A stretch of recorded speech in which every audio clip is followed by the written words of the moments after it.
Alors, il y avait une émission ce matin en réplique que j'ai suivie un petit peu avec Alain Finkielkraut sur l'antisémitisme.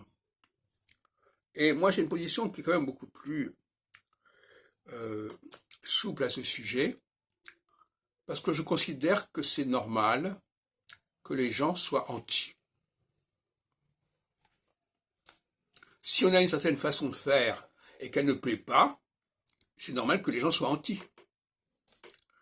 Et s'il y a une fonction qui s'adresse à tel et tel, par exemple, je sais pas, moi, quelqu'un qui est inspecteur des impôts, bon, bah, les gens qui sont anti sont les gens, bon, voilà.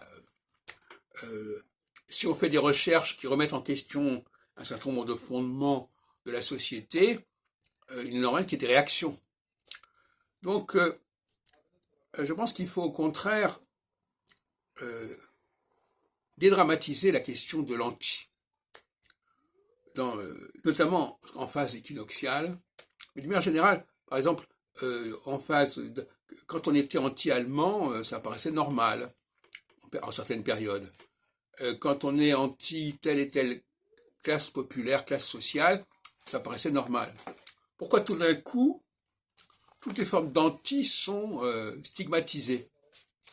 Avec l'Europe, on n'a pas le droit d'être anti-allemand.